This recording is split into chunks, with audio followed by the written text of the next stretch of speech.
Do you have a sweet new baby that you are just soaking in some snuggles with, but now you're at the point where you want to get a few things done on your to-do list? Then you're going to want to listen in, because I'm going to share my strategy for getting stuff done with a newborn without sacrificing all those precious snuggles. So the first thing you want to do is make a list. What are all the items that you would like to accomplish that day? And then the next thing you want to do is put a cap on how much time you're going to spend on your to-do list. If you're anything like me, sometimes you just get a little bit to-do list happy and you write out all kinds of stuff on there.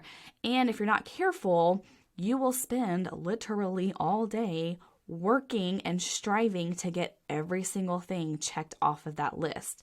So make your list, but then commit to yourself and say, I'm only going to spend 2 hours today working on my to-do list stuff. And the rest of that time, I'm going to spend just hanging out and enjoying my baby. The next thing that you want to do is go ahead and set hard boundaries for when you are going to actually hang out with your baby. And by that, I mean just sit and hang out and look at their sweet, squishy little face without going, I should be mopping right now, or I should be folding clothes right now. Go ahead and set that aside of time so that you can enjoy your baby guilt-free, not attached to that to-do list at all. So for me, what I used to do is I knew my baby was pretty good about 2 solid naps, like right in the morning and like early afternoon.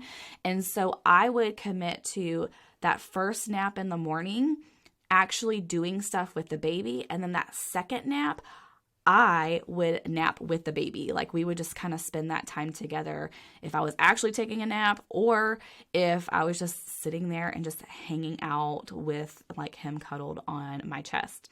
Now, once you've got all that in place, then you are set up to actually start budgeting in when you're going to get those things done. So on your list that you've already made, go ahead and highlight or star or whatever kind of method you want to use to visually see what are the items that you cannot do with the baby.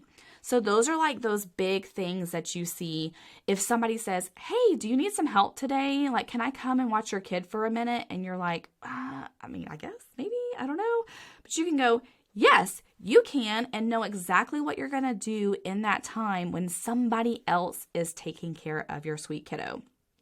For me, I was not able to effectively do laundry if I was holding my kid because I couldn't like bend over and take the stuff out of the washer. I could not effectively film any videos because that would be always when my kid starts fussing. And I could not do a workout effectively while I was holding my baby.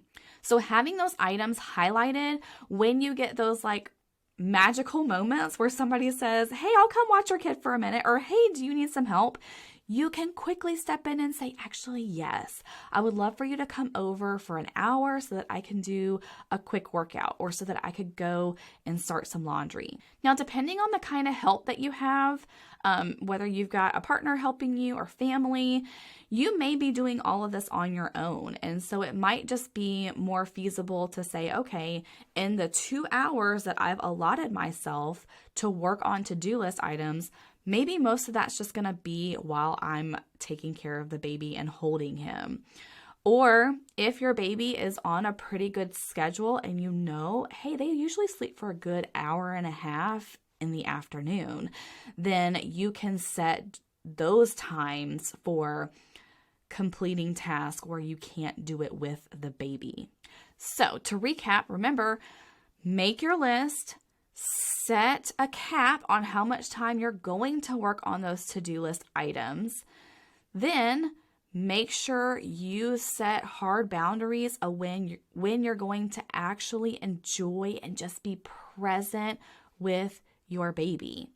From there, filter what your day is going to look like versus tasks that you can do while you're holding the baby or taking care of him versus when you cannot.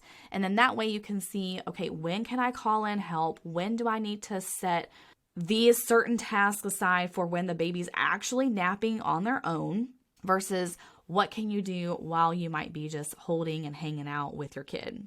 Now, this is only meant to help you in those times that you're feeling antsy or just feeling like, I just got to do something. I've been sitting around this house for too long.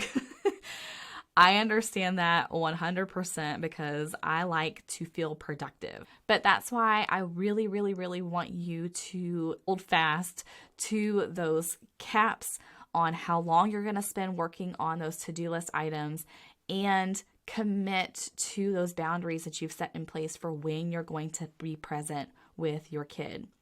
Because at the end of the day, it's about building relationships. That's what matters the most.